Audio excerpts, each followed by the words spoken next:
Once again hello and welcome. Class की शुरुआत करते हैं। हेडिंग लिखी जाए सिंपल पेंडुलम लिख लो, सिंपल पेंडुलम है। हाँ, सिंपल पेंडुलम।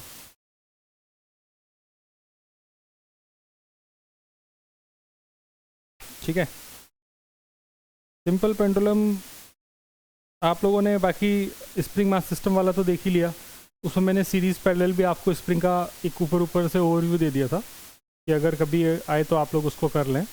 सीरीज़ वाला जो बिहेव करेगा वो पैरेलल के जैसा बिहेव करेगा, पैरेलल वाला बिहेव करेगा वो सीरीज के जैसा बिहेव करेगा। ऐसा लास्ट क्लास में हमने देख लिया था।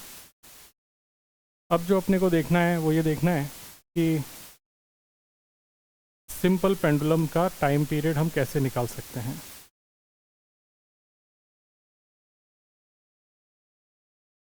तो इसको निकालना बहुत आसान है।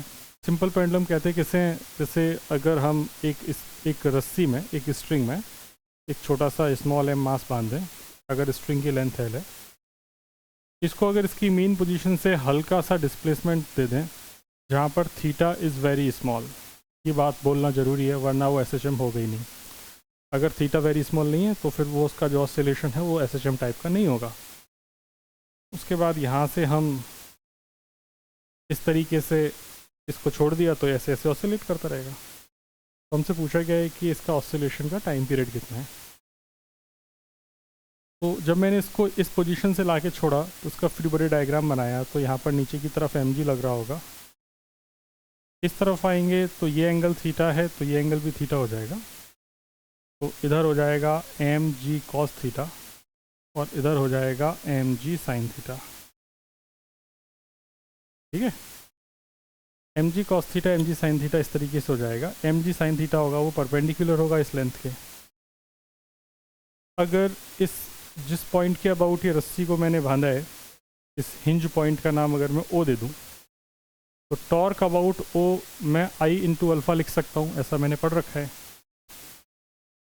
तो इस पॉइंट से इस मास की दूरी तो एल है क्योंकि रस्सी की लंबाई एल है। अब यहाँ पर अगर देख रहे होगे तो mg cos थीटा तो इस रस्सी के अलॉन्ग ही है, तो ये तो कोई टॉर्क लगा नहीं रहा है। जो टॉर्क लगाने की रिस्पॉन्सिबल है वो कंपोनेंट है mg sin थीटा। तो जो टॉर्क होगा वो हो जाएगा mg sin theta into perpendicular distance जो कि एल है। तो ओ के अबाउट मुझे इस mg का टॉर्क पता चल गया। आप इसको डायरेक्टली भी कर सकते थे। टॉर्क क्या होता है, F cross R, that is R F sine theta. तो अगर यहाँ से यहाँ तक की डिस्टेंस देखोगे तो एल है, इस पे लगने वाला फोर्स mg है, इस एल और mg इन दोनों के बीच का एंगल थीटा है। तो वैसे भी आप mgl साइन थीटा डायरेक्टली भी लिख सकते थे। ठीक है, is equal to I into alpha, ऐसा लिख दिया। ओके, अब अगर मैं आपसे बोलूँ कि यहाँ पर इसका मोमेंट ऑफ इनर्शिया लिख दिया जाए तो मोमेंट ऑफ इनर्शिया भी आप लिख देंगे। तो आप बोलेंगे देखो ये mgl साइन थीटा सर ये गया।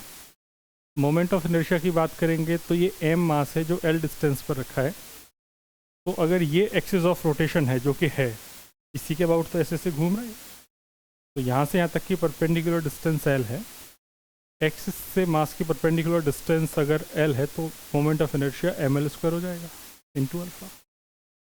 मास से मास कट गया, एक लेंथ से एक लेंथ कट गई, तो अल्फ़ा मेरे पास आ गया g/l साइन थीटा। इतना समझ में आता है। अब यहाँ पर एक इंटरेस्टिंग बात ये हो रही है कि ये जो टॉर्क जो यहाँ पर लग रहा है ये टॉर्क इसको वापस से डिस्प्लेसमेंट के अपोजिट है। क्या ऐसा आप देख पा रहे हैं? टॉर्क डिस्प्लेसमेंट के अपोजिट है। टॉर्क तुम्हारा जो तुम्हारा डिस्प्लेसमेंट था वो इस तरीके से था एंटी क्लॉकवाइज, और टॉर्क इसको किधर लग रहा है, क्लॉकवाइज। तो ये टॉर्क और डिस्प्लेसमेंट का जो कहानी है वो एक दूसरे के अपोजिट है। तो मैं ऐसा बोल सकता हूँ कि यहाँ पर जो डिस्प्लेसमेंट हो रहा है वो अपोजिट साइड में हो रहा है। तो अगर मैं यहाँ पे टॉर्क को लिखना चाहूँ तो टॉर्क को लिखने का सही तरीका होगा माइनस mgl साइन थीटा। जो माइनस साइन है वो बता रहा है कि ये रीस्टोरिंग टॉर्क है। लॉजिक समझ में आया मैं इसको क्यों बोल रहा हूँ रीस्टोरिंग टॉर्क? हाँ है ना, ये समझाने के लिए। अच्छा, तुम्हें पता है थीटा बहुत स्मॉल है तो अल्फ़ा इज इक्वल टू क्या हो जाएगा, जी एल ये हो जाएगा theta. Alpha is equal to होता है ओमेगा स्क्वायर थीटा, लेकिन निगेटिव में। अब आपको माइनस का लॉजिक समझ में आ रहा होगा। जैसे एक्सेलरेशन था माइनस ओमेगा स्क्वायर एक्स, वैसे ही एंगुलर एक्सेलरेशन हो जाएगा माइनस ओमेगा स्क्वायर थीटा। तो यहाँ से अगर ओमेगा को कंपेयर करोगे तो ओमेगा की वैल्यू कितनी आ गई, under root G by L, क्योंकि ओमेगा स्क्वायर किसके बराबर हो गया, जी बाई एल के। कंपेयर कर लिया तो टाइम पीरियड कितना होता है, टाइम पीरियड होता है 2 पाई बाई ओमेगा, हो जाएगा 2 pi under root L by g. यही टाइम पीरियड आपने याद किया सिंपल पेंडुलम का, है ना। इसे छाप लेंगे।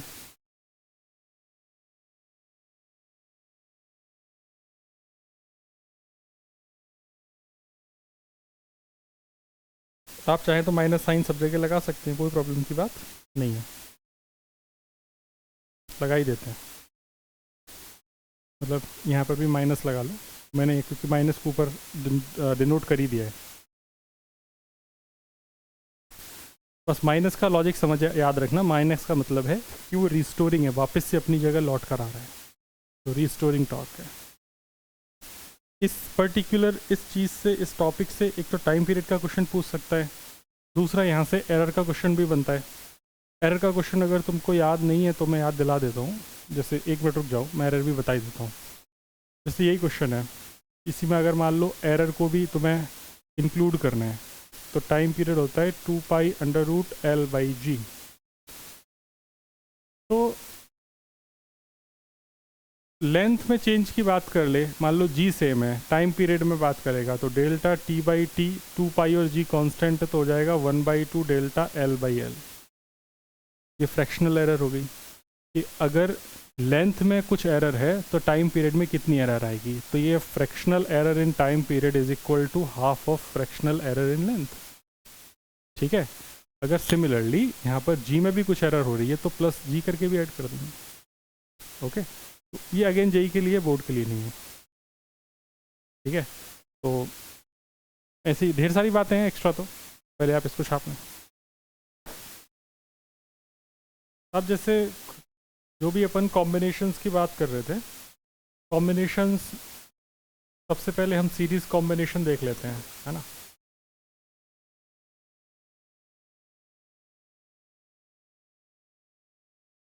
सीरीज कॉम्बिनेशन का मतलब क्या है कि भाई एक स्प्रिंग ऐसी है, दूसरी स्प्रिंग ऐसी है, इससे हमने एक ब्लॉक को बांध दिया। इसका स्प्रिंग कांस्टेंट K1 है, इसका स्प्रिंग कांस्टेंट K2 है, और पूछा गया है कि अब अगर मैं इसको डिस्प्लेस कर दूं तो इसका टाइम पीरियड क्या होगा। जब भी ऐसा क्वेश्चन करना हो तो इसको करने का जो सोचने का तरीका है वो ये है कि हमने जो बेसिक तरीका सीखा था वो ये था ना, f is equal to minus K X, और फिर हमने t is equal to 2 pi under root M by K लगा दिया था। तो यहाँ से जैसे ही मैं इसको x डिस्प्लेस करूँगा तो मुझे नेट फोर्स लिखना चाहिए आइडियली इस पर। नेट फोर्स को के एक्स के बराबर कर देना चाहिए और वहाँ से k की वैल्यू निकाल लेनी चाहिए।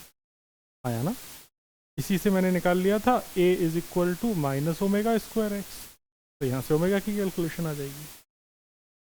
तो गेम ऐसा है कि अगर इन दोनों को मैंने सीरीज में रख के इधर खींचा है तो स्प्रिंग तो मासलेस है, तो दोनों में एक ही चीज़ सेम हो सकती है, वो है टेंशन। अगर इसमें स्प्रिंग x1 खींची और इसमें स्प्रिंग x2 खींची तो ये बात तो पक्की है ना, x is equal to x1 plus x2 होगा। आया ना। अगर स्प्रिंग 1 में इलोंगेशन x1 आया, स्प्रिंग 2 में इलोंगेशन x2 आया, इसको अगर मैं पूरा खींचूंगा तो नेट इलोंगेशन कितना हो जाएगा, x1 प्लस x2। स्प्रिंग में, दोनों स्प्रिंग में जो टेंशन है, टेंशन सेम होगी। Tension in both spring will be same, क्योंकि मासलेस है। अगर यहाँ की टेंशन को मैं T1 बोल दूँ, इसकी टेंशन को T2 बोल दूँ, तो मुझे पता है T1 इज इक्वल टू क्या हो जाएगा, K1 x1, T2 is equal to क्या हो जाएगा, K2 x2, और T1 और T2 आपस में एक दूसरे के बराबर होंगे। आया ना। अगर मैं इसी को एक तरीके से और सोच लूँ कि ये इस स्प्रिंग में बनने वाली जो भी एक फाइनल स्प्रिंग बनेगी वो इस तरीके से दिख रही होगी, जिसका जो K होगा वो K इक्विवेलेंट होगा और इसमें जो इलोंगेशन होगा वो X होगा।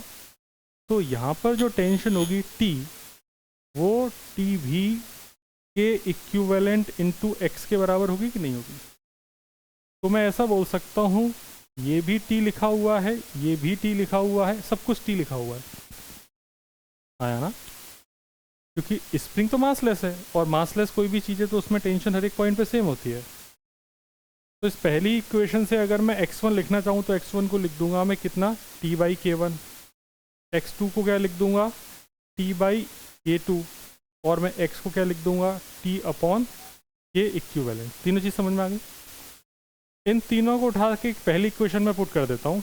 तो इन इक्वेशन नंबर 1 अगर आप देखोगे तो x की वैल्यू लिखी है t upon k equivalent, x1 है t अपॉन k1, x2 है t upon k2, T obviously cut जाएगा, तो जो फॉर्मूला बनना है वो 1 upon K equivalent is equal to 1 upon k1 plus 1 upon k2, ऐसा दिख रहा होगा ना यार?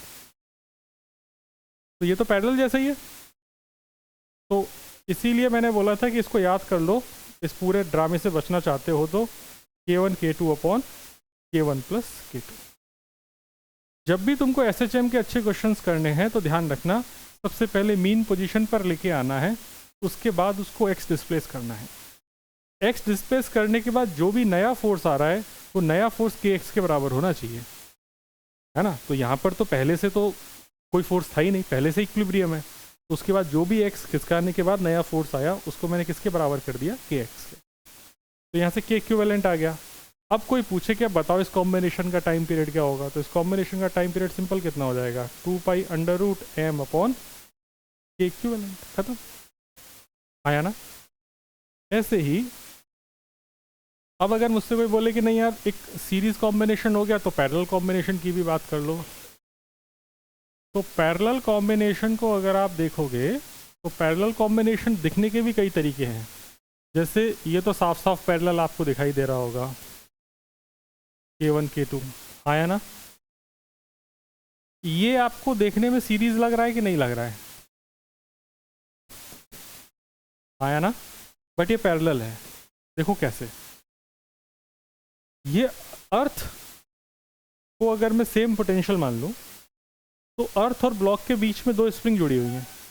यहाँ पर भी अर्थ और ब्लॉक के बीच में दो स्प्रिंग जुड़ी हुई हैं। स्प्रिंग से स्प्रिंग थोड़ी जुड़ी है, स्प्रिंग और अर्थ के बीच में दो स्प्रिंग जुड़ी हुई हैं, तो वो पैरेलल में ही होंगी। सोचने का दूसरा तरीका, सीरीज का मतलब ये था कि दोनों में टेंशन सेम होनी चाहिए, आया ना?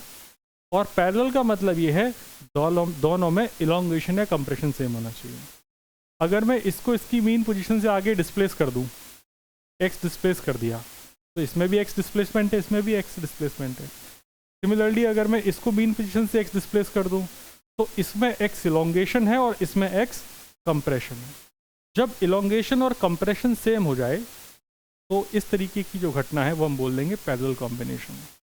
तो तुम्हें तो दो ही चीज़ें समझनी है, ये एक तो पैरेलल ऐसा दिखेगा, दूसरा पैरेलल ऐसा दिखेगा। तो अगर ऐसा कभी भी दिखे तो समझ जाना वो पैरेलल है। इतना क्लियर हो गया? फिर इससे क्वेश्चन कैसे सॉल्व करने हैं, तो देखो क्वेश्चन सॉल्व करने का तो मैं सिंपल तरीका बताता हूँ। पैरेलल कॉम्बिनेशन मतलब x सेम, मतलब इलोंगेशन सेम। अगर इलोंगेशन सेम करना है तो सेम पहले खींच लेते हैं इसको, इलोंगेशन लाके मैंने इसको यहाँ खींच लिया, तो एक फोर्स इधर लग रहा होगा, दूसरा फोर्स इधर लग रहा होगा। इसको F1 बोल दूँ, इसको F2 बोल दूँ, कोई प्रॉब्लम है क्या? तो मैं मुझसे अगर कोई बोले कि इस पर नेट रिस्टोरिंग फोर्स कितना होगा तो अपन बोलेंगे कितना होगा, F1 प्लस F2। ये रिस्टोरिंग फोर्स किसके बराबर हो जाएगा, माइनस की x के, ऑब्वियसली माइनस तो डायरेक्शन। F1 की वैल्यू कितनी है, k1x, F2 की वैल्यू कितनी है, k2x। तो आपका यहाँ x तो कट गया, तो जो k ये तो माइनस बता रहा था, तो चाहो तो इसको दोनों तरफ माइनस ही लिखना पड़ेगा अपने को, क्योंकि वो तो रिस्टोरिंग की डायरेक्शन में ले रहे हैं ना अपन। तो यहाँ से जो k आएगा अपने पास, वो k की वैल्यू कितनी हो जाएगी सब कट पिटने के बाद, k1 प्लस k2, जो कि कैसा दिख रहा है, सीरीज की तरह। ठीक है, तो यहाँ पर अगर टाइम पीरियड पूछूं तो बोलूँगा 2 pi under root m upon again k equivalent, लेकिन इस बार k इक्विवेलेंट कितना है, k1 प्लस k2। ओके, दोनों बातें समझ में आ गई? ठीक है, अब इसके अलावा ये देखो कि तुम अपने इस पेंडुलम को उठा के, एक लिफ्ट है, लिफ्ट के अंदर ले जाके तुमने इस पेंडुलम को रख दिया। लिफ्ट का मुंह मत बजा, टाइम नहीं है आज। एक्सेलरेशन ऊपर की तरफ है, एक्सेलरेशन अगर ऊपर की तरफ है तो बोलता है कि इसके टाइम पीरियड पे क्या फ़र्क पड़ेगा। अब अगर मैं इसको डिस्प्लेस कर दूं तो ऐसे ऑसिलेट करेगा, तो बताओ अब इसका टाइम पीरियड क्या होगा।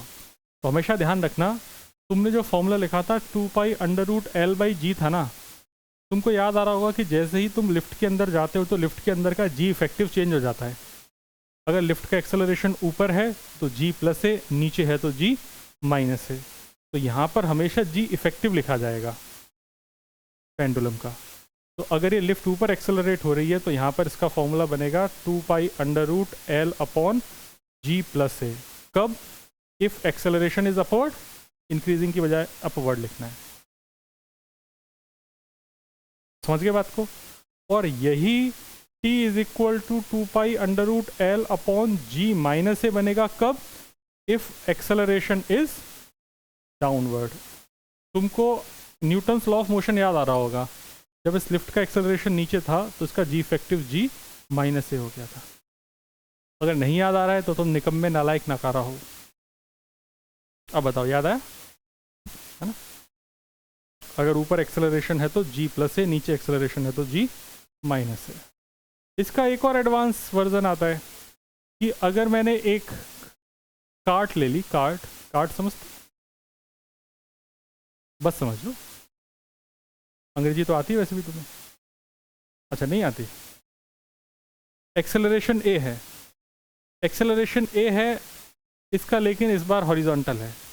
अब हॉरिजॉन्टल है तो यहाँ पर जो पेंडुलम था वो पेंडुलम तो तुम्हारा ऐसा था, लेकिन जैसे ही इस पर एक्सेलरेशन ए लगेगा तो इसमें एक स्यूडो फोर्स आएगा एक्सप्लेन करने के लिए। तो इस पर स्यूडो फोर्स ऐसे लगेगा एम ए, तो पेंडुलम यहाँ नहीं रुकेगा, ये पेंडुलम हो जाएगा ऐसा। इसकी इक्विलिब्रियम पोजीशन वाइट वाली नहीं होगी, ग्रीन वाली होगी। तो इस ग्रीन वाली इक्विलिब्रियम पोजीशन को अगर मैं यहाँ पर ड्रॉ करूँ तो इधर इस पर एम ए लग रहा होगा, इधर इस पर एम जी लग रहा होगा, यहाँ से इसका एंगल कुछ अल्फ़ा रहा होगा तो ये एंगल अल्फ़ा हो जाएगा। टेन अल्फ़ा भी निकाल सकते हो जो कि हो जाएगा M A by M G. तो जो टेन अल्फ़ा होगा वो हो जाएगा ए बाई जी। इसका तुमने फॉर्मूला भी याद किया था कि इसका जो एक्सेलरेशन होता है वो g10 अल्फ़ा या g10 थीटा होता है कि नहीं? अगर इस पेंडुलम का जो एंगल है ये अल्फ़ा एंगल बना रहा है तो। लेकिन अपना क्वेश्चन जो शुरू होता है एसएचएम में वो इसके बाद होता है। मीन पोजीशन पे आ गया, अब मीन पोजीशन से मैंने इसको डिस्प्लेस कर दिया। तो जब मीन पोजीशन से इसको मैंने डिस्प्लेस किया तो पूछता है अब बताओ इसका टाइम पीरियड क्या है। समझे बात को?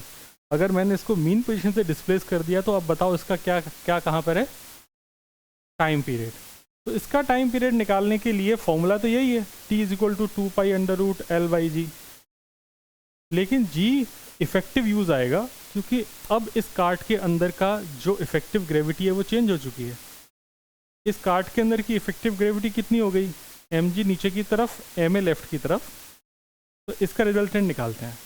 तो देखो इसका रिजल्टेंट कैसे है, इधर तो a है, इधर g है, क्योंकि हमारा ऑब्जर्वर कहाँ बैठा है? कार्ट के अंदर।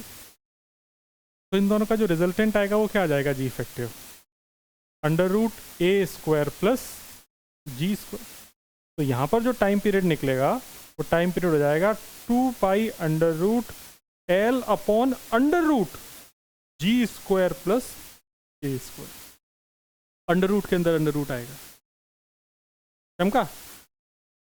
तो हमेशा जब भी ऐसे क्वेश्चन आए तो जो जी इफेक्टिव है वो ध्यान रखना किसके अंदर आएगा। तो जी की जगह क्या आएगा? हमेशा जी इफेक्टिव।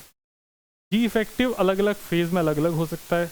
अगर मैं इस क्वेश्चन को ले जाके मान लो एक ऐसे सैटेलाइट पे करूं जहाँ का जी इफेक्टिव 0 है तो टाइम पीरियड इनफाइनाइट हो जाएगा। तो डिपेंड करता है कि हम कहाँ पे खड़े होकर क्वेश्चन को सॉल्व कर रहे हैं। चमक गई बात ये सब, है ना? ये तो आता ही है ना तुमको, सर्कुलर मोशन। क्लास तो रेगुलर अटेंड करी है तुम लोगों ने, एक भी क्लास मिस नहीं करी है। नाइस। और क्लास में कभी नींद नहीं आई, एकदम इफेक्टिव पूरा कॉन्सेंट्रेशन से सुनते हैं अपन। मेरे हिसाब से अब आपको लिख लेना चाहिए, लिखिए। चलो भाई,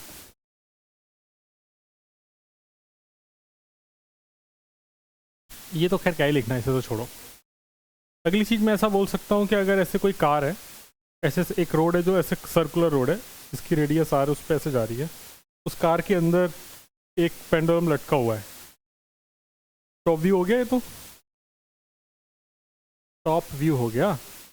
तो इसके अंदर अगर मैं एक पेंडुलम को लटका दूंगा तो पेंडुलम ऐसे नीचे की तरफ दिख रहा होगा तुमको। तो अगर ऐसे इसका अगर मैं साइड व्यू बनाऊं,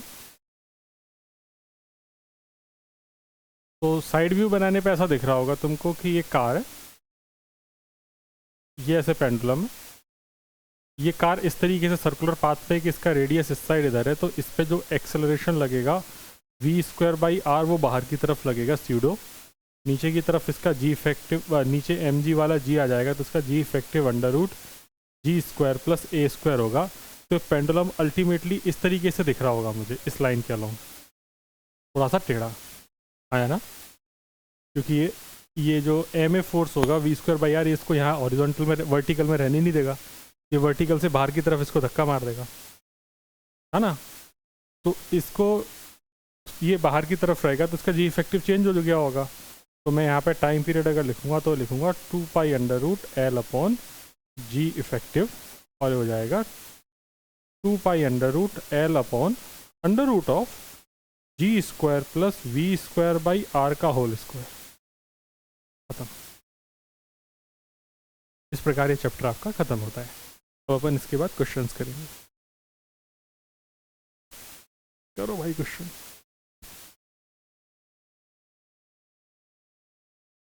हाँ, हेडिंग कितने नंबर हो गए थे? पेंडुलम इन कार, हेडिंग लिखो पेंडुलम इन कार।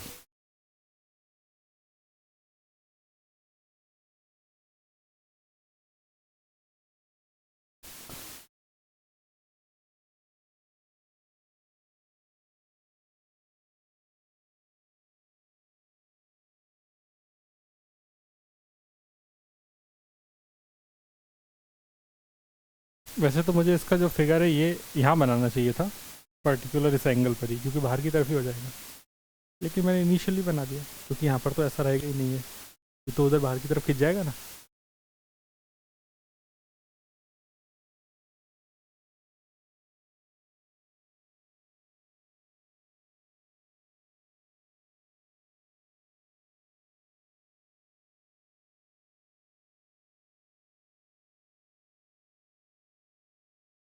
तुम ये तो समझ गए ना हो क्या रहा है यहाँ पे, मतलब ये पेंडुलम ऐसे ऐसे ऑसिलेट कर रहा था इस तरीके से, और मैंने इसको ऐसे सर्कुलर पाथ पे घुमा दिया, तो सर्कुलर पाथ पे घुमा दिया तो अभी ऐसे बाहर की तरफ जाएगा ना, जैसे मैंने अभी दिखा रखा है, इसी एंगल पे आएगा। तो अब ये यहाँ ऐसे ऐसे ऑसिलेट कर रहा होगा, इसकी मीन पोजीशन ये रही होगी, और ये ऐसे ऐसे ऑसिलेट कर रहा होगा, ठीक है। ओह,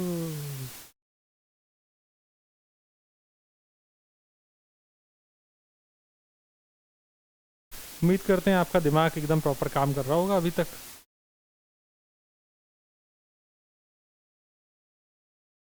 एक लड़की और हुआ करती थी क्लास में, अच्छा क्या हो गया तुझे?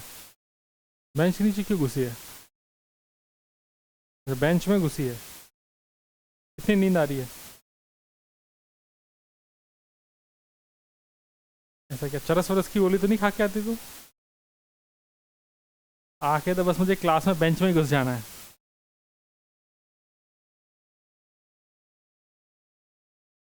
बहुत अत्याचार कर रहे हैं स्कूल वाले। क्या हो गया? अच्छा ग्रेफ 4 लग गया ना। वो तो ऑप्शन होता है ना कि आपको ऑनलाइन जाना है ऑफलाइन जाना है, तो सभी तो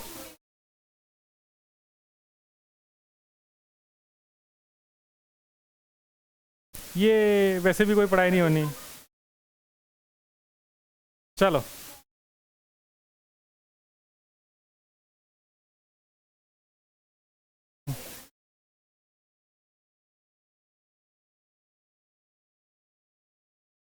चौंच बंद कर लेंगे, जैसे कि आज चौंच चलाना अलाउ नहीं है, वरना चौंच तोड़ दी जाएगी। हम शायद ये क्वेश्चन नहीं हुआ ना एग्जाम्पल, एक तो इसमें नहीं चलाना मुझे,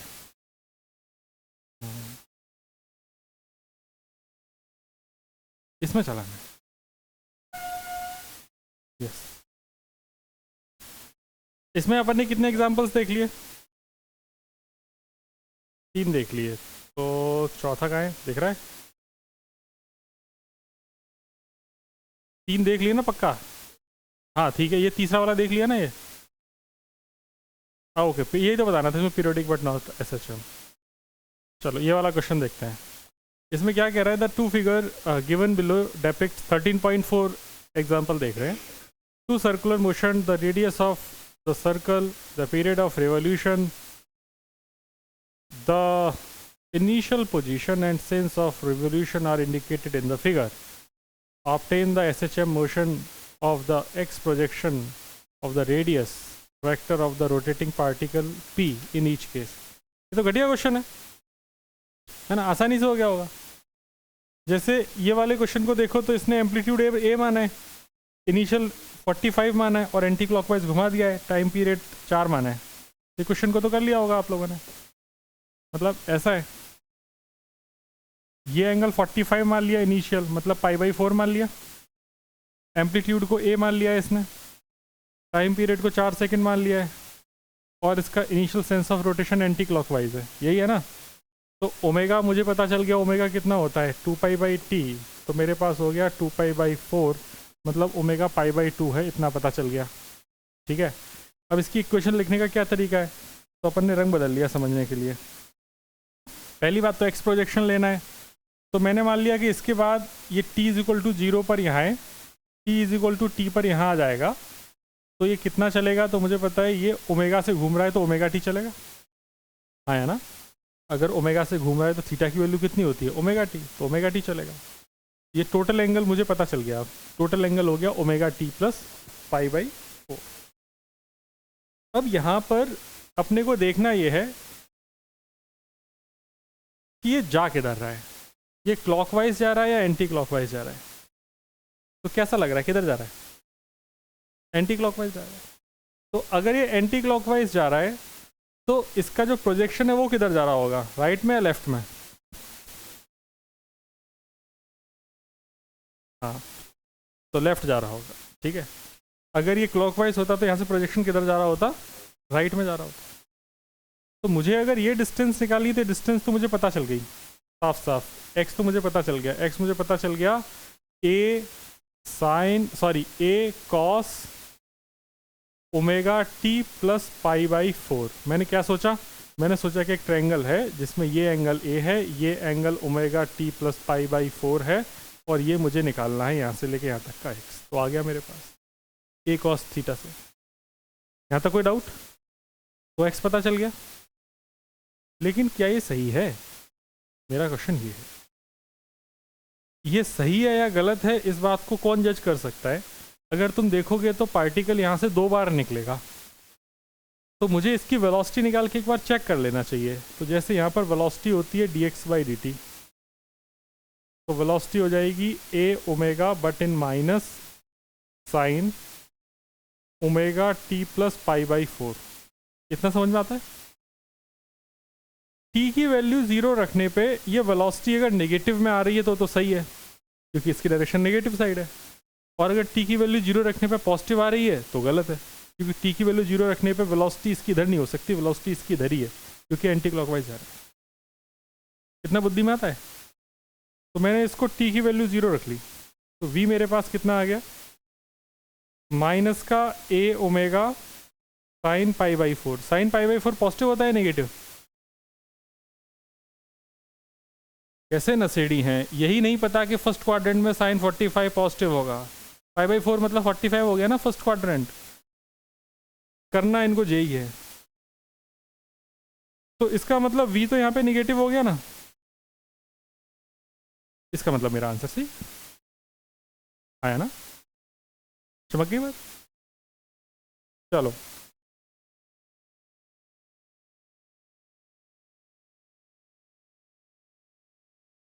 तो ये आंसर आ गया a cos omega T plus π/4। अब आते हैं दूसरा वाले पे।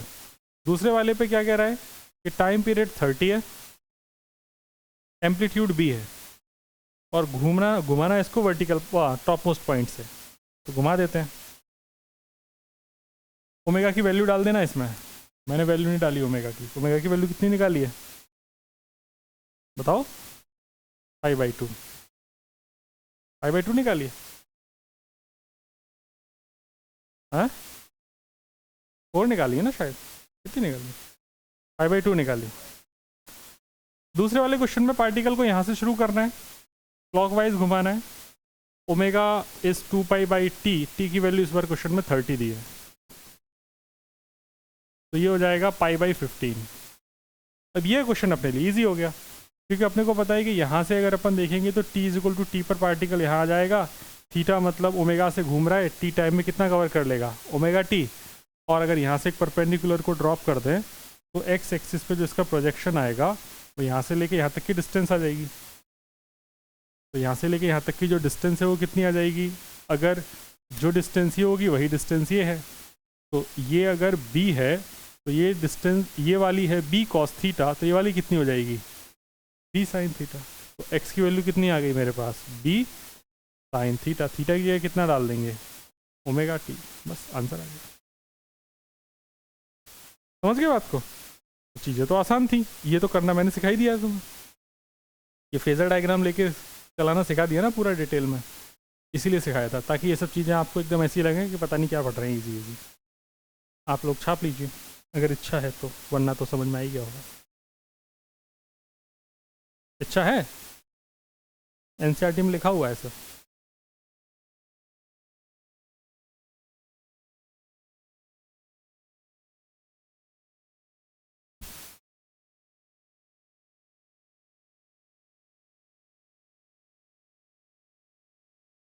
ऐसे क्या कर रहा है मुझे, अच्छा मुझे लगा तू मुझे छेड़ रहा है।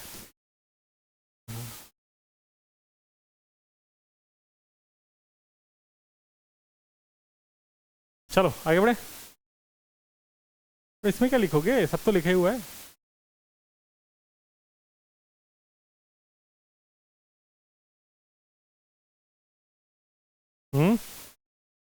Done done done done. चलो आगे देखते हैं। अब वो हो गया तो ये भी हो ही जाएगा, इसमें तो क्या ही है, पकड़ लें।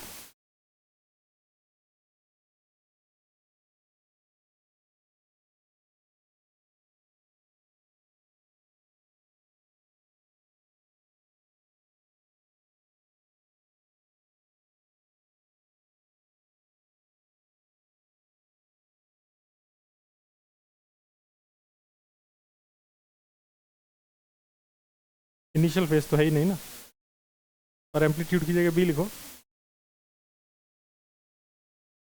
ठीक है, डन।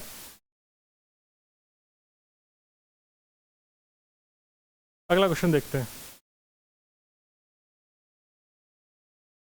है भी कि नहीं। अगला क्वेश्चन है। A body doing SHM according to equation this x = 5 cos omega t + π/4। ये फटाफट कर क्वेश्चन लिख, इक्वेशन लिख, x = 5 cos 2πt। रे इक्वेशन लिख, खुद क्वेश्चन करना है, हीरो नहीं बनना। हाँ, x = 5 cos 2πt + π/4।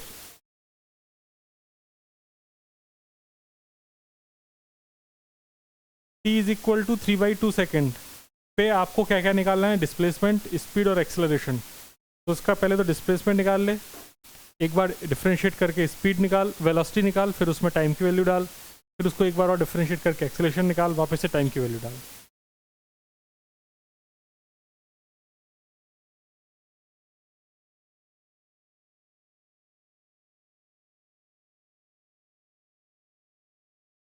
करो, आप लिया क्वेश्चन।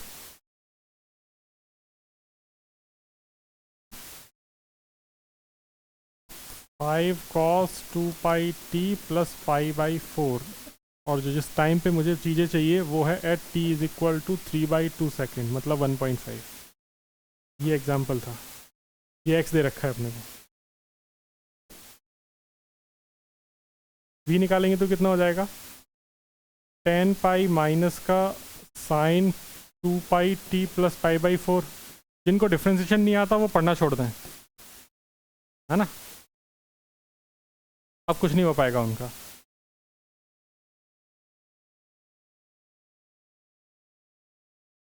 वैसे ही निकालना है। मैंने सारे वेलोसिटी और एक्सेलरेशन बस डिफरेंशिएट करके निकाल दिए हैं। सबके सही है। अब टाइम की वैल्यू रखते जाओ। एक्स में अगर टाइम की वैल्यू 3/2 रखेंगे तो एक्स मुझे कितना मिल रहा है, 5 cos 3/2 रख देंगे तो हो जाएगा 3 पाई प्लस π/4। ऐसे ही बचा ना। तो 3 पाई का मतलब हो गया आप आ गए third quadrant, 3 pi plus π/4। Third quadrant में कॉस होता है नेगेटिव, है ना। तो ये हो जाएगा x is equal to -5 cos π/4। तो आंसर हो जाएगा माइनस का 5 इंटू 1/√2। ये आंसर आ गया। सही है सबका। सिमिलरली वेलोसिटी की बात कर लेंगे तो वेलोसिटी इज -10 साइन, ये भी वही 2 पाई इंटू 3/2 प्लस π/4। तो अब अगेन ये लिखा हुआ है आपका 3 पाई प्लस π/4। 3 पाई मतलब आप अगर देखोगे ASTC रूल में तो 1 पाई मतलब 2 पाई तो यहाँ तक आ गए, प्लस 1 पाई तो कितने हो गए टोटल 3 पाई। अब उसमें प्लस π/4 तो थर्ड क्वाड्रेंट ही तो हुआ। थर्ड क्वाड्रेंट में आपका साइन और कॉस दोनों ही निगेटिव होते हैं। तो यहाँ पे इसका भी आंसर हो जाएगा -10 इंटू माइनस ऑफ साइन π/4। तो माइनस साइन π/4 का मतलब कितना हो गया, माइनस का 1/√2। तो माइनस माइनस प्लस, तो आंसर हो जाएगा 10/√2। सही है सबका। क्या, अच्छा पाई रह गया। अच्छा हाँ, ये पाई रह गया है।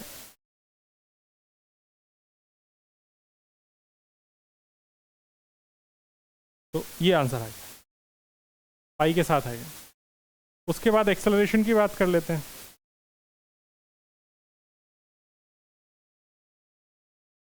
एक्सेलरेशन की अगर अपन बात करेंगे तो एक्सेलरेशन में भी वापस से डाल देंगे तो माइनस का 20 पाई स्क्वायर, माइनस का 20 पाई स्क्वायर, और इसमें डालेंगे अगर अपन वैल्यू तो वो अगेन यही cos 3 पाई प्लस π/4। तो ये तो अभी निकाल ही लिया अपन ने माइनस का 1/√2। तो -20 पाई स्क्वायर इंटू माइनस का 1/√2। तो इसका आंसर हो जाएगा,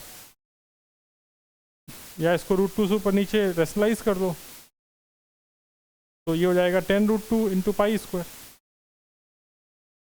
कैसे भी सोच लो, तो गणित है, गणित में तो क्या ही बताना, आते ही सब। डन।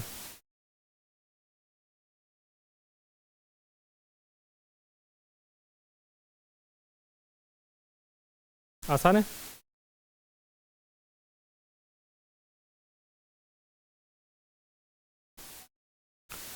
अगला क्वेश्चन क्या कह रहे हैं, two identical spring constant K are attached to a block M mass M. तो क्या पूछा, सो दैट मास ऐसे टाइम पीरियड पूछा है। ये सीरीज में पैरेलल में ना, तो के और के का के इक्विवेलेंट कितना हो जाएगा 2k। तो टाइम पीरियड कितना हो गया 2 पाई √m/2k। खत्म। अब समझ में आ रहा है क्या अपन ने पढ़ लिया है। तो इसका आंसर हो जाएगा t = 2 पाई √m/2k। ठीक है। उसके बाद ये क्वेश्चन है जो कह रहा है a block whose mass is 1 kg is fastened to a spring। के दे रखा है 50 न्यूटन पर मीटर। लिखो K is 50 newton per metre, amplitude is 10,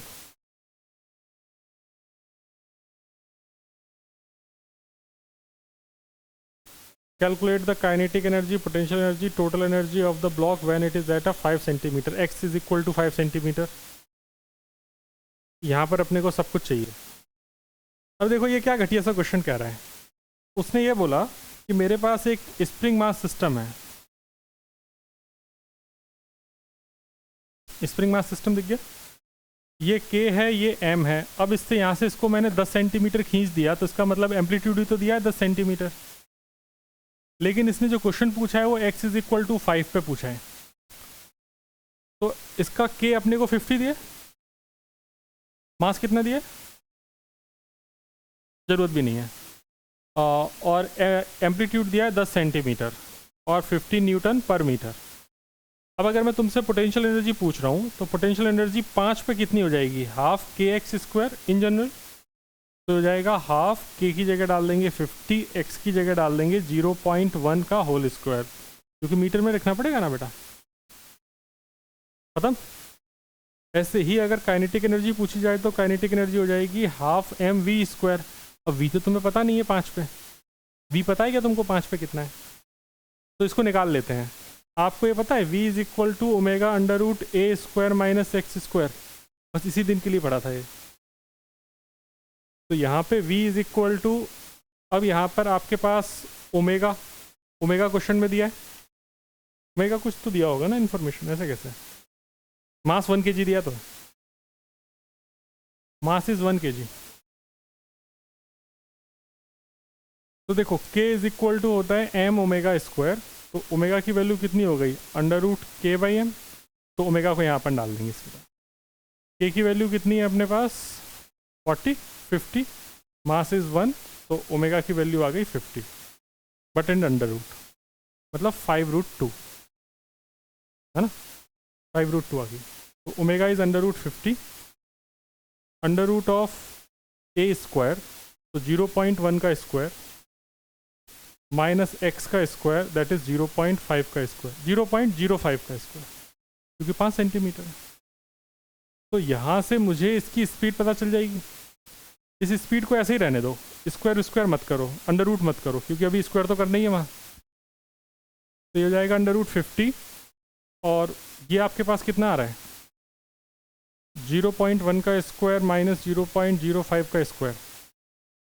इसको ऐसे भी तो देख सकते हैं, 10 का स्क्वायर 100, तो वो भी अंडर रूट 50 ही आएगा।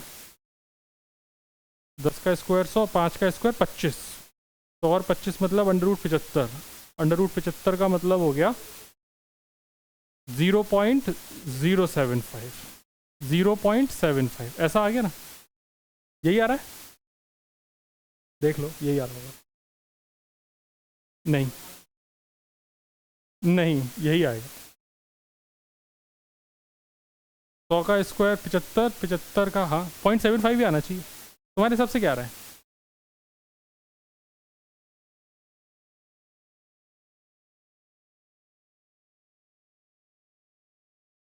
0.0075 आ रहा है,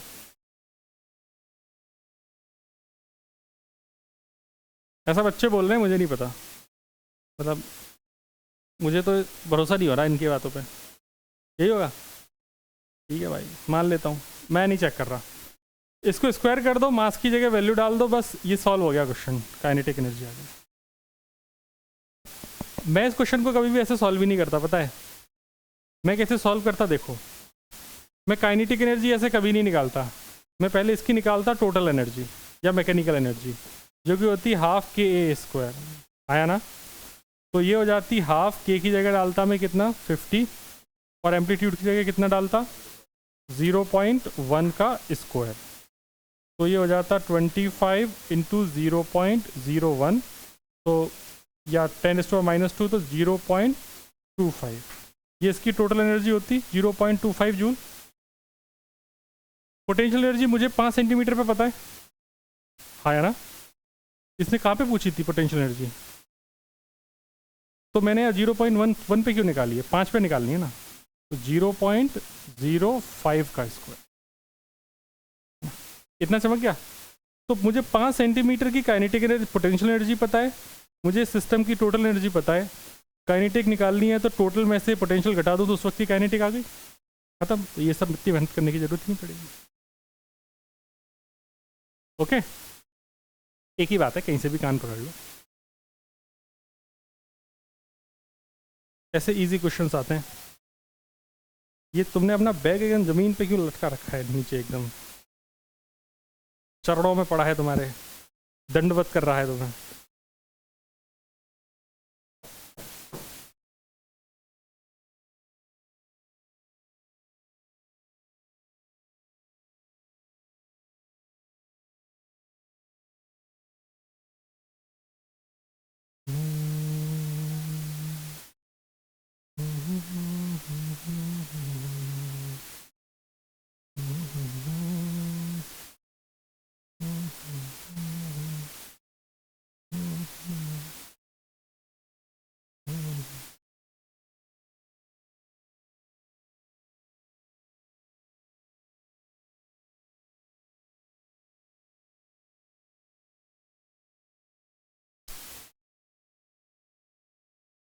इजी क्वेश्चन था, टफ नहीं था। इस क्वेश्चन को मैं टफ नहीं मानता, ये इजी कैटेगरी का क्वेश्चन है। अरे इधर इधर देख, चौंच नहीं है।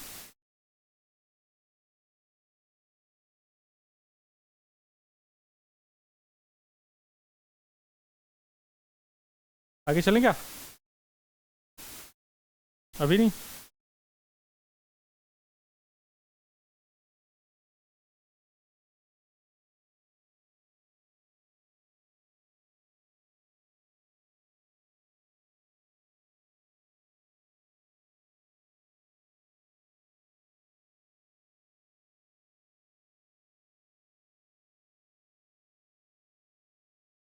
चलें?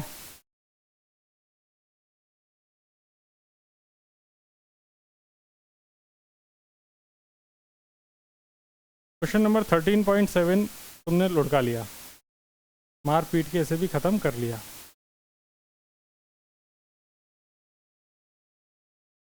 ये निकम्मों को देखो, पता नहीं क्या करे जा रहे हैं, क्यों कर रहे हैं, मेरे समझ में नहीं आ रहा ये सब। ये सब कुछ करने की ज़रूरत ही नहीं है जितनी मेहनत कर रहे हैं। अपन इसको आपको डायरेक्ट कर सकते हैं, हमने बहुत मेहनत कर ली है ये सब पढ़ने के लिए।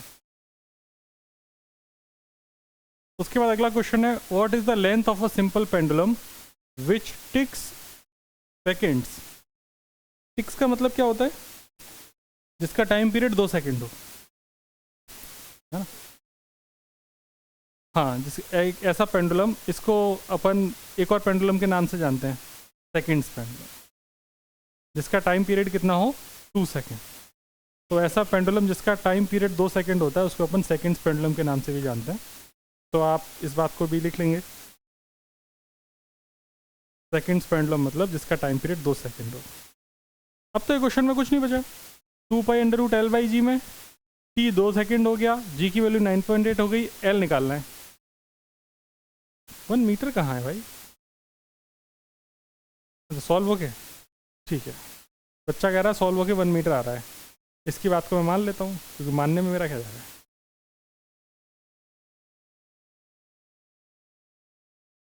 ओके ओके डन, चलो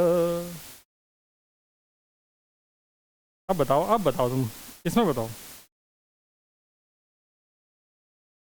कहाँ तक तुमने निपटा लिया था इसमें। 10 तक हो गया ना? ये वाला भी नहीं हुआ? 11 तक हो गया? मतलब 11 मैंने क्लास में करा दिया ना डिस्कस। अच्छा, 11 डिस्कस करना है। तुम कौन सी क्लास में चली गई थी? होमवर्क दिया था तो डिस्कस थोड़ी हुआ है अभी।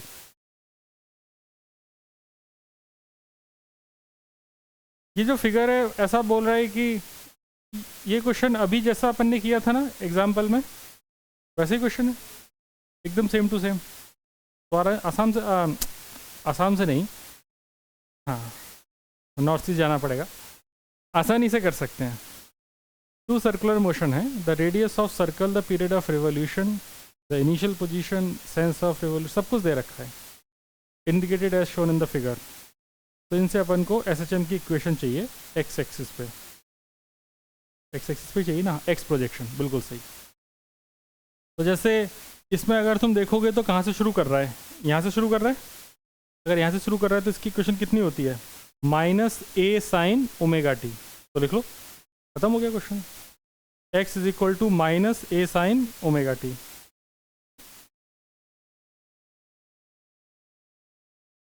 जब बोल रहा हूँ माइनस है तो माइनस क्यों नहीं लिख रहा है?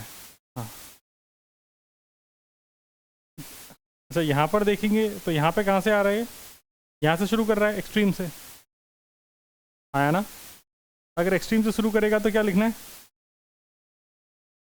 x is equal to -a cos ω t।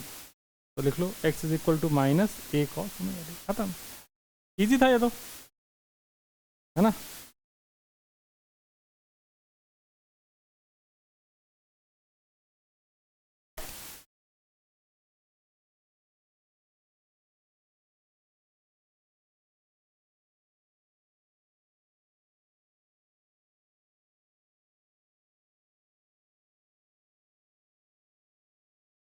ए और ओमेगा तो तुम्हें इस क्वेश्चन में देख के पता चल ही जाएगा। इसमें ए 3 है, इसमें ए 2 है, इसका ओमेगा 2π/2 है, इसका ओमेगा 2π/4 है। तो वो तो अपन कर लेंगे, ऐसा मैं मान रहा हूँ, क्योंकि मुझे पता है तुम गधे हो लेकिन इतने बड़े वाले नहीं हो। लड़कियां बुरा ना माने, गधी समझ लें, है ना। हाँ, खुश हो रही हैं क्या लड़कों गधा बोल दिया, हमें थोड़ी बोला है, ऐसे नहीं खुश होना है। Plot the corresponding reference circle for each of the following SHM, indicate t is equal to 0 of the particle, radius of the circle, angular speed of the rotating particle, और सबका sense of rotation anticlockwise ले लो हर एक case में, ऐसा वो बोल रहे हैं। एंटी क्लॉकवाइज अच्छा हम माने, may be fix to be anticlockwise. क्यों हम क्लॉकवाइज मानेंगे, हम क्यों तेरे भरोसे चले? तो पूछने क्या चाह रहा है तू? अरे बोल ना। अच्छा ये तो घटिया क्वेश्चन है, गोला बनाओ, देखो मैं तो मैं सब बता देता हूँ। मैं इसकी बात क्यों मानूं? हाँ काशनी क्या कह रही है?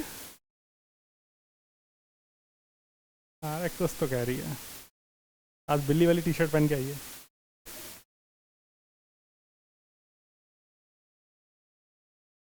क्या बिल्ली बिल्ली? माऊ माऊ? माइनस साइन, माइनस साइन मतलब सेंटर से लेफ्ट की तरफ आया ना। और इसमें इसने बोला, इसका मतलब अगर मैं देखूंगा तो पार्टिकल यहाँ से कहीं शुरू हुआ होगा, माइनस साइन का मतलब। लेकिन इसका इनिशियल फेज कितना दे रखा है क्वेश्चन में, तो इसका मतलब ये यहाँ पर कहीं होगा π/3 और आगे। तो ये है इसकी t इज इक्वल टू 0 की पोजीशन। तो ये सबका बना लो।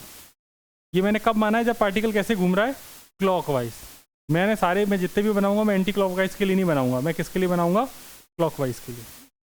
उसने बोला है ना sense of rotation may be fix to be anticlockwise, तो ऐसा कंपलसरी थोड़ी है, क्योंकि तुमने सीखा किसके लिए है, एंटी क्लॉकवाइज के लिए।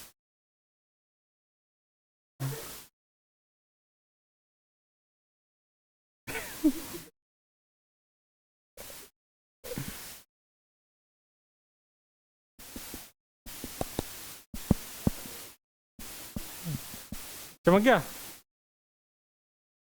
दूसरे वाले में देखोगे तो दूसरा वाला तो देख के तुम्हें डर ही लग रहा होगा, क्योंकि यहाँ पर हम ओमेगा टी माइनस, हम फाई माइनस क्या लिखते थे, omega T plus minus phi. यहाँ पर ओमेगा टी पीछे नेगेटिव में चला गया और फाई आगे पॉजिटिव में आ गया। तो तुम्हें पता है कॉस ऑफ माइनस थीटा क्या होता है, प्लस कॉस थीटा। तो इसमें माइनस में अगर आगे पीछे कर लूँगा तो मुझे कोई भी फर्क नहीं पड़ेगा। तो इसको आप ऐसे भी लिख सकते हो, कॉस ऑफ t माइनस π/6 आया ना पूरा गणित। अब अगर इसके हिसाब से देखोगे तो कॉस है भाई, तो कॉस कहाँ पे होता है, एक्सट्रीम राइट पे। अब एक्सट्रीम राइट पर देखेंगे तो एक्सट्रीम राइट पर ये माइनस π/6 मतलब और पहले, मतलब ये एंगल कितना है, π/6 आया ना। माइनस मतलब पहले, प्लस मतलब बाद में। तो मैं क्लॉकवाइज मान रहा हूँ ना, तो इसका मतलब पीछे। तो t इज इक्वल टू 0 इसका यहाँ पर होगा कहीं, समझ गई बात। अगर यही क्वेश्चन को अगर मैं एंटी क्लॉकवाइज मानता, अच्छा तो वो भी तो समझा देते हैं, अगर एंटी क्लॉकवाइज मानता तो क्या होता। अगर मैं एंटी क्लॉकवाइज मानता तो यहाँ पर ये ऊपर है, तो उस केस में अभी मैं ऐसे क्लॉकवाइज घूम रहा हूँ तो मेरा पीछे उधर हुआ। अगर मैं इसको एंटी क्लॉकवाइज घुमा रहा हूँ तो इसका माइनस इस साइड नीचे होगा, तो उस केस में ये यहाँ पे होता नीचे की, ये वाला फिर इस साइड होता। समझे ना बात को, क्योंकि उस केस में तुम्हारा सेंस ऑफ रोटेशन ही तो चेंज हुआ है, और क्या चेंज हुआ है। अभी अपन क्या मान रहे हैं कि अपन कैसे घूम रहे हैं, सारे के सारे एंटी क्लॉकवाइज। अगर मैं यहाँ पे एंटी क्लॉकवाइज घूम रहे हैं, अगर हम क्लॉकवाइज घूम रहे हैं तो जैसे यहाँ पर 3, यहाँ पर अपन आ गए, उसके बाद माइनस साइन में यहाँ तक आ गए, प्लस π/3, तो प्लस π/3 इधर आ गया। अगर एंटी क्लॉकवाइज होता तो इस साइड आ जाता। समझे बात को, क्योंकि उस वक्त घूमते घूमते अपन यहाँ तक आ जाते, फिर और इधर आगे π/3 चले जाते, प्लस थीटा। क्या तुम्हारी बुद्धि में आई बात? तो तुम्हारे आंसर डिफर कर सकते हैं किससे, जो भी तुम बुक वगैरह अगर कहीं कोई फॉलो करते हो तो। क्योंकि इसने बोला है मे बी फिक्स्ड, तो मैं मे को मैं मान ही नहीं रहा। मैंने क्लॉकवाइज मान लिया क्योंकि मैंने तुम्हें पढ़ाया है क्लॉकवाइज से, इसलिए, वरना तुम कंफ्यूज हो जाओगे। फिर दूसरे वाले में क्या कह रहा है भैया, sign omega T plus pi by 4, दूसरा नहीं मतलब तीसरा है, तो तीसरा यहाँ बना देते हैं। अब ये तो तुम्हें पता है यार, हम यहाँ से ही मानते थे omega T plus pi by 4, तो मतलब यहाँ पर कहीं पाई बाई 4 होगा और यहाँ से t इज इक्वल टू 0 पे पार्टिकल होगा और ऐसे घूम रहा होगा। हमारे हर एक में पार्टिकल ऐसे ही घूम रहा है क्लॉकवाइज, तो कोई भी रोएगा नहीं, ठीक है।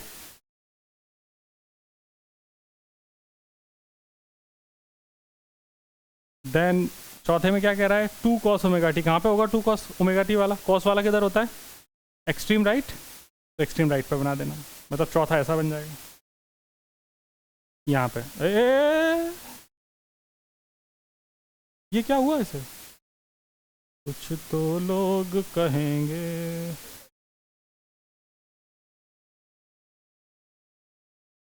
अच्छा अरे छी छी छी, अच्छा हम ऊपर चले गए क्या, अरे आ गया आ गया आ गया आ गया आ गया, तो यहाँ पे आ जाएगा क्योंकि हमें पता है एक्सट्रीम राइट पे होता है। सारी चीज़ें पता है अपने को, इनमें से अपन ने कुछ भी नया नहीं किया है, तो अगर तुम्हें बनाना आता है तो तुम्हारा काम हो जाएगा। ओके चलो, हो गया, बधाई हो गए सारो, डन। चलो अगला क्वेश्चन है, बताती तो कभी है नहीं, हाँ हाँ हाँ ठीक है, हाँ। Cylinder in the pistol head of a locomotive has a stroke twice the amplitude of 1 metre, मतलब तुमने वो देखा है ना, CRB नहीं डालोगे तो महंगा पड़ेगा, मतलब कैस्ट्रॉल इंजन मोटिव ऑयल का जो ऐड आता था। अच्छा आपने नहीं देखा है ना, देखा तुमने, क्या वो गुड्डा गुड़ियों का खेल खेले हैं बस, इससे आगे थोड़ी कुछ खेला है। हाँ तो उसमें क्या है ना, जो इंजन का जो ऐसे मोशन दिखाते हैं, तो मोशन देखा है, पिस्टन ऐसे ऊपर नीचे मूव करती है, तो उस पिस्टन के मूवमेंट का जो टोटल डिस्टेंस है वो 2a के बराबर है। इसने वही बोला है कि twice the amplitude, twice the amplitude मतलब ये है कि अगर उस पिस्टन को देखा जाए तो पिस्टन का मूवमेंट अगर सिलेंडर में ऐसे देखोगे तो सिलेंडर में मूव कर रही है पिस्टन यहाँ से लेके यहाँ तक, तो यहाँ पर भी रेस्ट पे थी, यहाँ पर भी रेस्ट पे थी, तो इसका मतलब बीच में कहीं मीन पोजीशन रही होगी और ये टोटल डिस्टेंस 2a के बराबर है, तो 2a की वैल्यू उसने क्वेश्चन में 1 दे दी, तो a की वैल्यू 0.5 मीटर हो गई।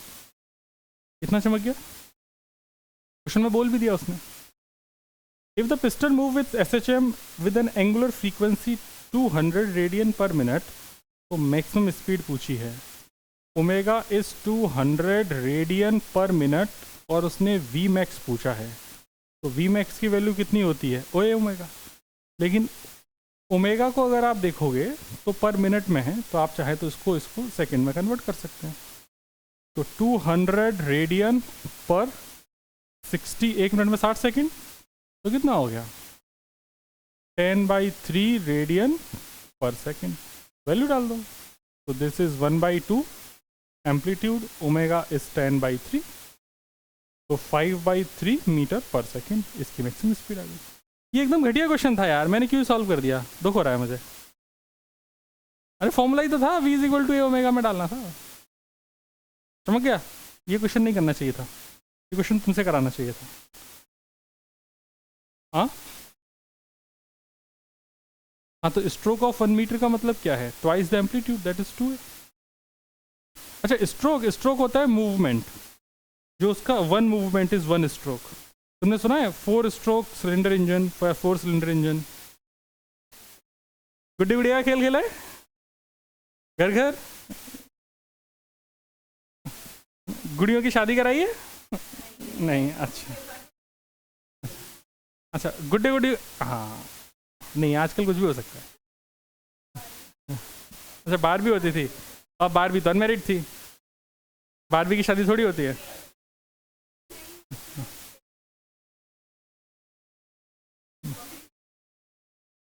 ये सब चीची बातें कर रहे हैं, अपन क्वेश्चन करेंगे।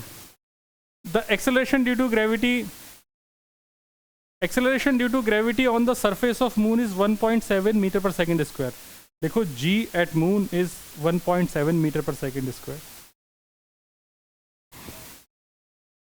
g at moon is 1.7 meter per second square. What is the time period of simple pendulum on the surface of moon if its time period on the surface of earth is 3.5 seconds?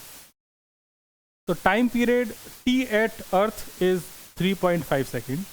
T at earth is 3.5 seconds. G at earth is 9.8 meter per second square. G at earth is 9.8 meter per second square. Question में पूछ रहा है time period T at moon कितना होगा. T at moon पूछा है.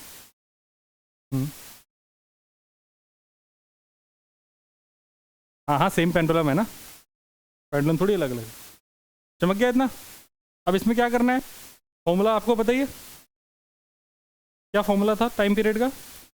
T is equal to 2 pi under root L by g, मतलब time period proportional to 1 upon under root जी.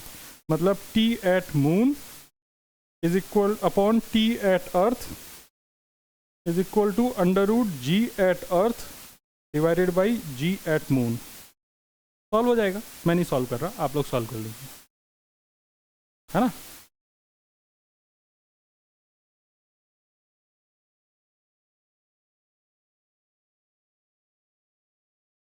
अभी ना जाओ छोड़ कर, क्वेश्चन अभी खत्म ना हुए.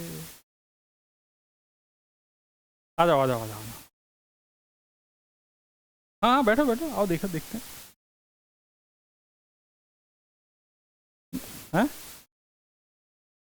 नहीं आइए हम अगला क्वेश्चन करेंगे. तुम तो बैठो, तुम बैठो आराम से. क्वेश्चन देखो, तुम्हारे काम में आएंगे जेई में.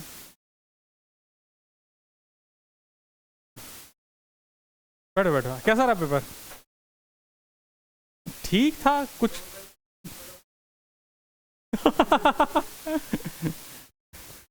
कितने नंबर का छोड़ के आए. बस फिर ठीक है. उसके बाद अगला क्वेश्चन क्या कह रहा है. अ simple pendulum of length L having a bob of mass m is suspended in a car. Car is moving on a circular track of radius r with uniform speed v. If the pendulum makes a small oscillation in a radial direction about its equilibrium position. ये question अभी किया है अपन ने, notes में लिखा है. जो circular path वाला क्वेश्चन है ना, सर्कुलर पाथ पे कार जा रही है, उसका टाइम पीरियड वही पूछा है. तो 2 pi under root L upon under root G square plus V square by R. ठीक है, का वी स्क्वायर बाई आर का होल स्क्वायर. इसके बाद अब देखो 2 क्वेश्चन और बचे हैं, इनको भी फटाफट खत्म कर लेंगे 5 मिनट में और इस चैप्टर को अपन फुल स्टॉप करेंगे. ओके, तुम्हारी औकात नहीं है, तुम्हें क्वेश्चन कर लो. ठीक है, होमवर्क की बात छोड़ो, उस चैप्टर को. अरे वो फिर लेक्चर ऐसा मजा नहीं आएगा ना, 5 मिनट का एक लेक्चर अलग बन जाएगा. मुझे बहुत प्रॉब्लम है, मैं 5 मिनट में तुम्हारा चैप्टर खत्म करना चाहता हूँ.